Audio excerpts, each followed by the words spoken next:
খালাত, এটা নিয়ে আমাদের মাথা মারার কোনো কারণ নেই।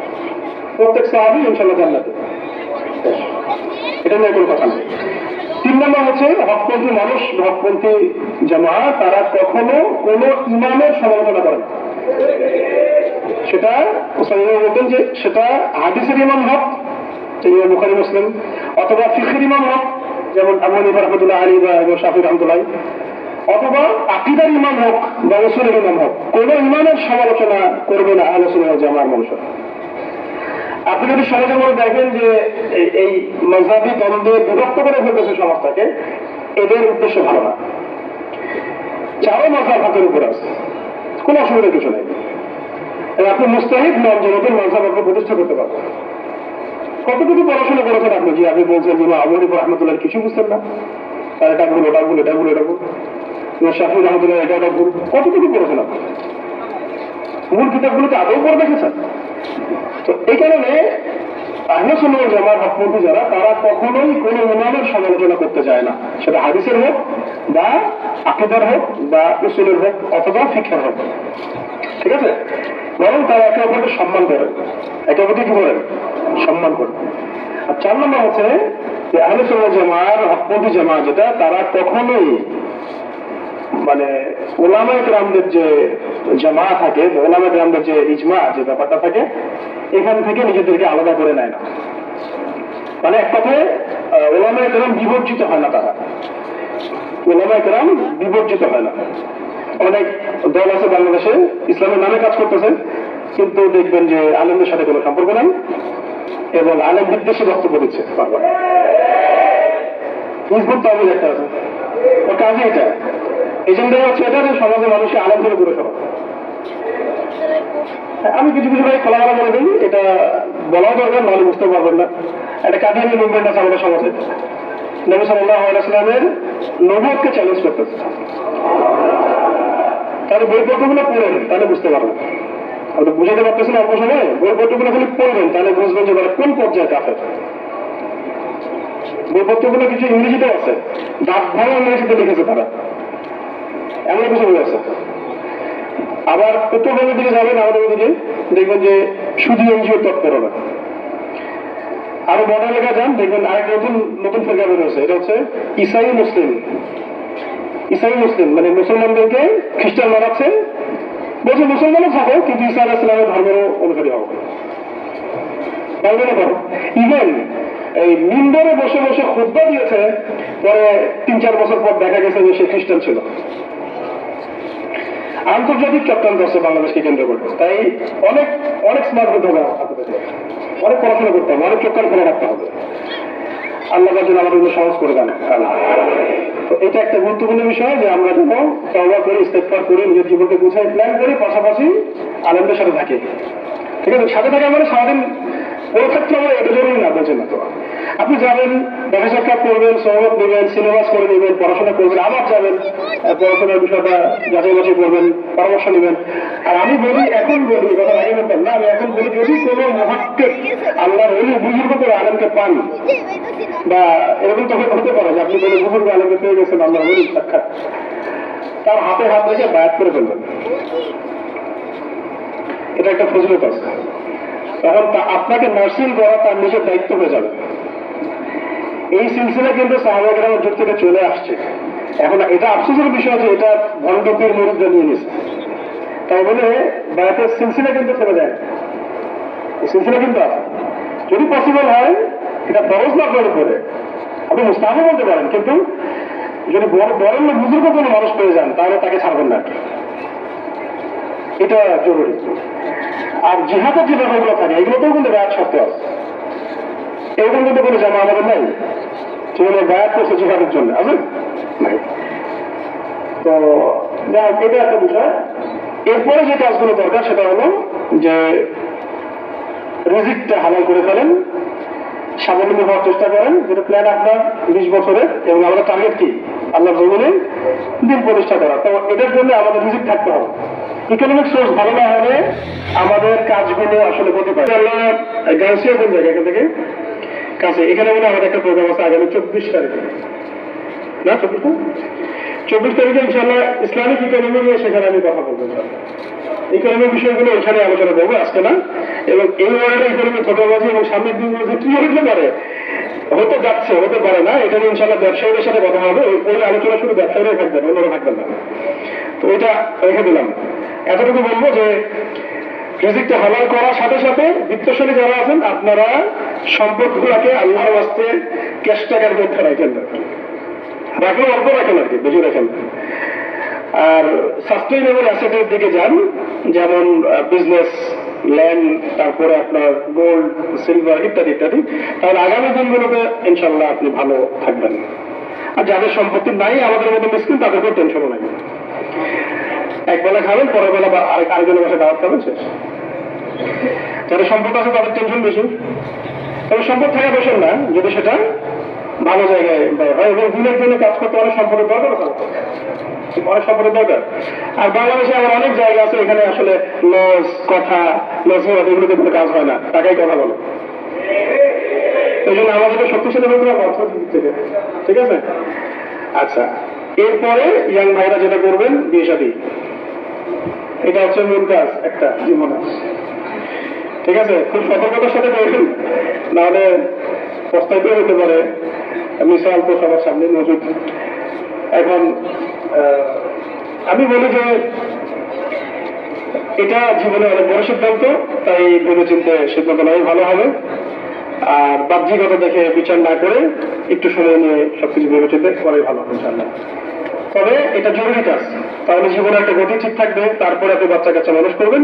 এর পাশাপাশি এখন কাজ হচ্ছে পরিবারের ভাবাদার পাশাপাশি মূল কাজ হচ্ছে দাওয়াতের কাজ করা। এখন কাজ দাওয়াত, যেহেতু আপনি গড়ে উঠতেছেন, পড়াশোনা করলেন, আলেমের সঙ্গে আছেন, প্ল্যান আছে আপনার, দাওয়াতের কাজ করছেন, এখন পরিবার ব্যালেন্স, এবার দাওয়াতের কাজে ফুল্লি ফোকাস করতে হবে।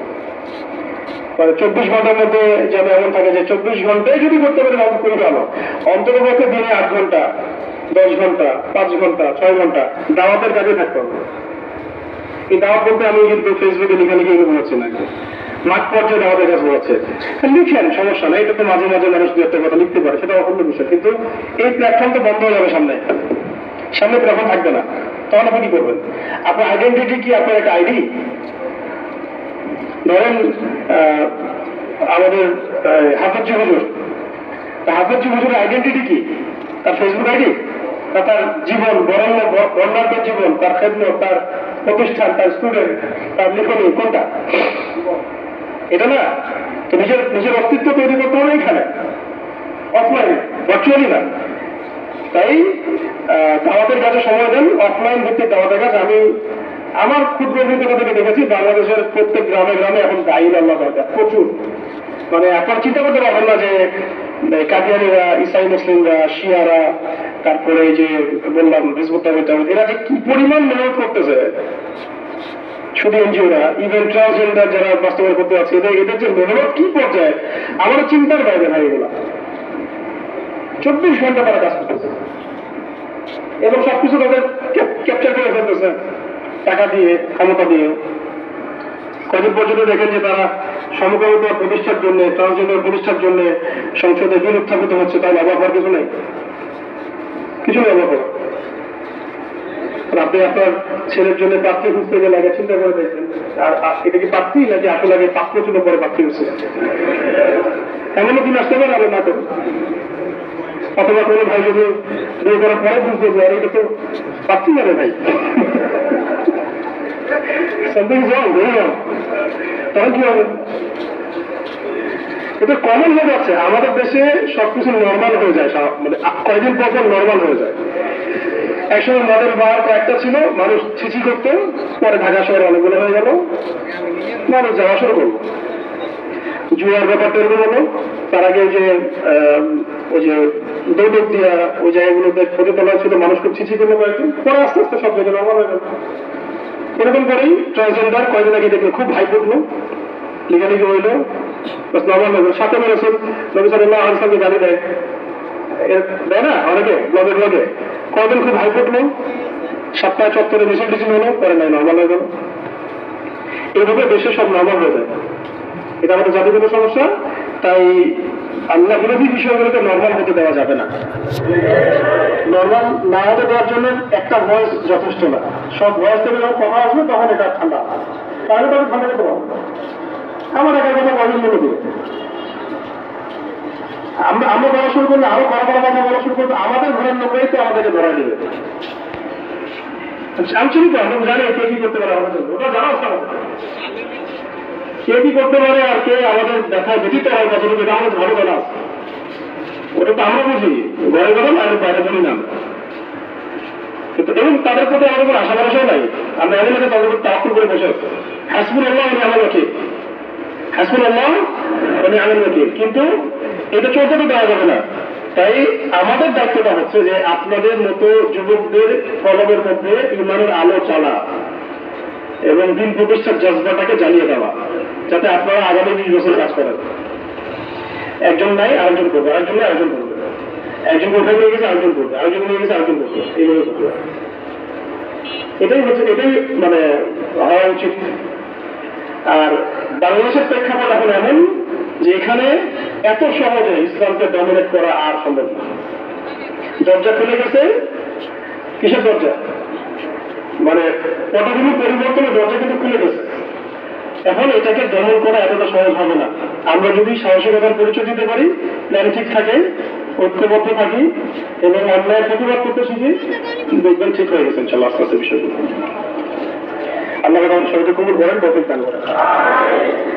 এর সাথে যেগুলো দাওয়াতের কাজটা করতে থাকতেই হবে, পাশাপাশি দাওয়াতের যত সম্ভাব্য সেক্টর আছে এগুলোকে কাজে লাগানো। মসজিদ ভিত্তিক, মিম্বর ভিত্তিক, ওয়াজ মাহফিল, লিখনি, আপনার রোড লেভেলে মক্তব, মাদ্রাসা, মসজিদ, স্কুল, কলেজ, ইউনিভার্সিটি, প্রত্যেকটা জায়গায় দাওয়াতের কাজ। এবং দাওয়াতের কাজ হতে হবে সামগ্রিক ইসলামের দাওয়াতের কাজ, মানে পুরা ইসলামের দাওয়াত দিতে হবে। শুধু আমরা ইসলামের মানে সহজ বিষয়গুলোকে বলবো, জটিলগুলোকে বলবো না, বা অন্য বিষয়গুলো এড়ায় যাবো, এমন যেন দাওয়াতের কাজ না হয়। এই দাওয়াতের কাজ করতে গেলে তো আপনি 50 বছর ধরে দাওয়াতের কাজ করতে পারবেন, কেউ কিছু বলতে পারবেন, বলবেন আপনার।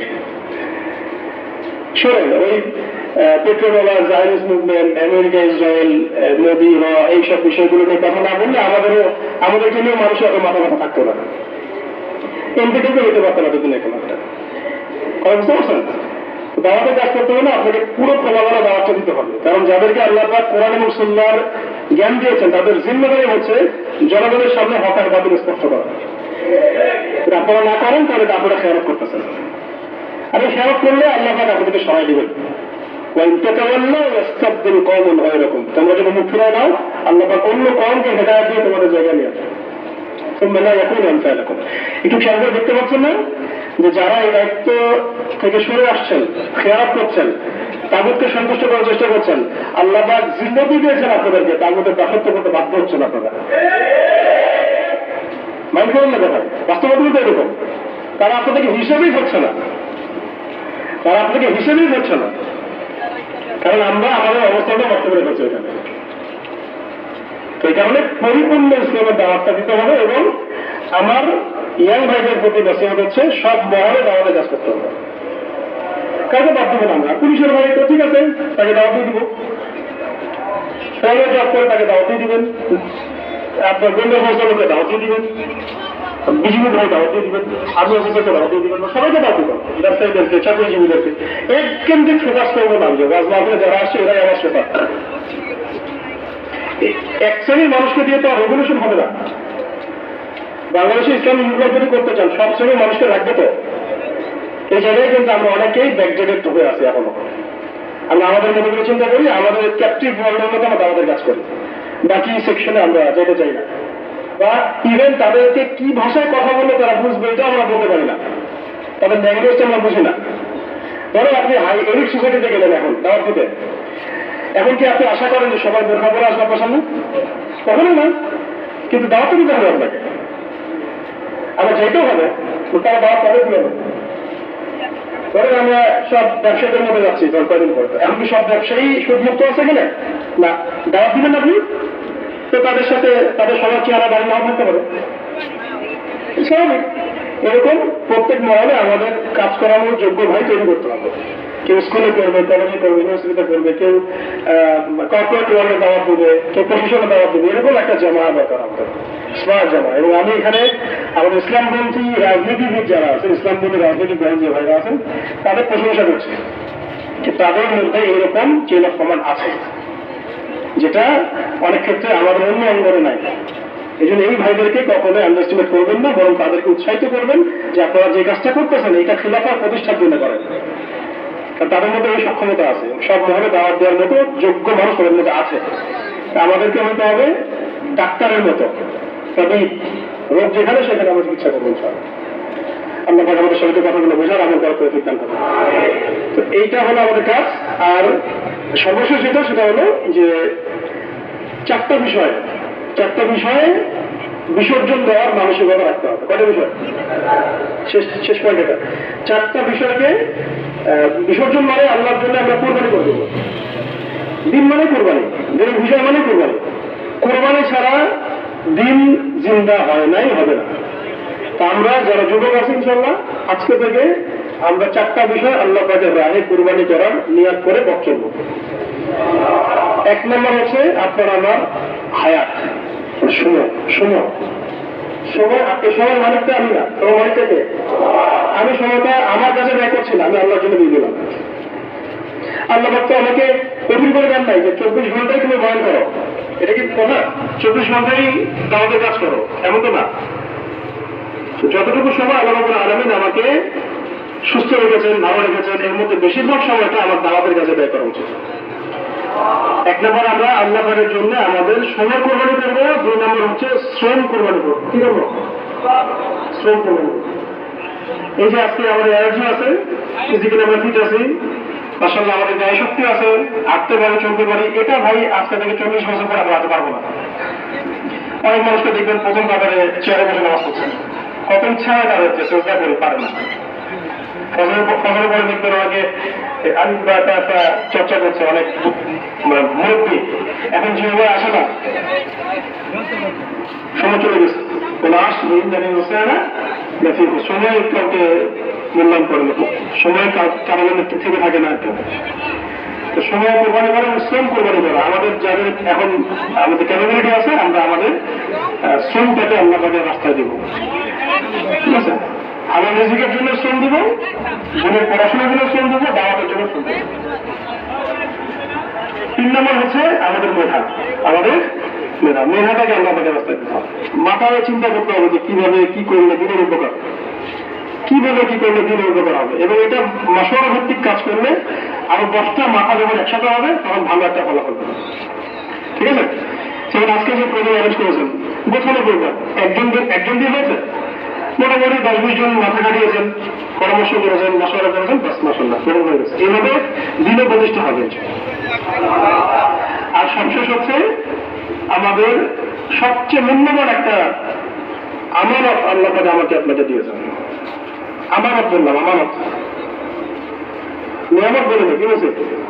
আমানত, সেটা হচ্ছে আপনার আমার ব্লাড, রক্ত। এই রক্তটা আল্লাহ ছাড়া অন্য কোনো রাস্তা দেওয়া যাবে না। এবং আল্লাহ পাকের রাহে এই রক্তটা একদিন আমরা দিব ইনশাআল্লাহ। এই মানসিকতা রেখেই পথ চলতে হবে। যখন হুকুম আসবে তখনই দিব। এবং এটার প্রথম ফোঁটা মাটিতে পড়ার আগেই আমাদের সব গোনা মাফ হয়ে যাবে ইনশাআল্লাহ। এখন তো মনে হয় যে একটা লাল শাহাদাত ছাড়া আমরা আল্লাহ পাকের সাথে মুখ দেখাবো কিভাবে? গোনা করলে যত ভারী, তো এদের কাফারা তো শুধু জীবন দেওয়াই হতে পারে, আর কি হতে পারে? এই সুযোগ আমাদের সামনে আসবে, এটা মনে রাখবেন। এই সুযোগ ইনশাআল্লাহ আল্লাহর কারণে আমাদের সামনে আসবে, আল্লাহ পাক এনে দিবেন। তার আগে আমাদেরকে মাঠ প্রস্তুত করতে হবে। এখন আমাদের কাজ এটাই। তাই পশ্চিমা তন্ত্রমন্ত্র, এইটা সেটা এগুলো গৌরব ধারা না করে বর্তমানটাকে বোঝেন, জীবনের প্ল্যান করেন, আখেরি জীবনের হাদিসগুলোকে পড়েন, তাহলে ওয়ার্ল্ডের প্রেক্ষাপটে বুঝতে পারবেন, সামনে কি হবে যাচ্ছে এটা বুঝতে পারবেন। তখন আপনি নিজেই বুঝতে পারবেন যে আমরা কোন ধোঁয়া আমাদের মধ্যে আছে। তখন আমাদের প্ল্যান এভাবে বের আসবে এবং আমরা ঐক্যবদ্ধ থাকবো, আলাদা হয়ে যাবো। ইসলামপন্থী ভাইরাও আমরা একসাথে থাকবো, এলাকার ভিত্তিক ঐক্যবদ্ধ থাকবো। যারা দিনের জন্য কাজ করছে ওদেরকে আমরা পজিটিভলি রেসপন্স করবো, কারো সমালোচনা করতে যাবো না, কারণ তারাও তো কাজ করছে, করুক না। আপনি বাংলাদেশের সবাইকে একটা দলের মধ্যে আনতে পারবেন না, এটা পসিবল না। কিন্তু সিচুয়েশন এমন একটা জায়গায় নিয়ে যাবে ইনশাল্লাহ এই উম্মাকে, এই কওমকে, যে ইনশাল্লাহ একটার একটা বড় প্ল্যাটফর্ম গড়ে উঠবে সামনে। যেমন জুলাই যেটা হয়েছে, কেউ কি প্ল্যান করছিল? এটা হয়ে গেছে। এরকম ইসলামিক রেভলিউশনের প্রেক্ষাপট আল্লাহ তৈরি করে দিবেন। আমাদের বেসিক কাজগুলো আমাদেরকে করতে হবে, এবং আমাদের জান, এই যে বললাম, আমাদের সময়, আমাদের মানের কথা বলি নাই, আমাদের মান মানে অর্থ সম্পদ, আর খাস করে আমাদের ব্লাড, এই চারটা বিষয় আল্লাহ পাকের রাস্তায় উৎসর্গ করার পরিপূর্ণ মানসিকতা রেখে আজকে থেকে পথ চলতে হবে। আল্লাহ পাক আমাদের তৌফিক দান করেন, আপনাদের সবাইকে তৌফিক দান করেন। কসম দোয়া করেন, সুবহানাকা আল্লাহুম্মা ওয়া বিহামদিকা আশহাদু আল্লা ইলাহা ইল্লা আনতা আস্তাগফিরুকা ওয়া আতুবু ইলাইক। আসসালামু আলাইকুম ওয়া রাহমাতুল্লাহি ওয়া বারাকাতুহু।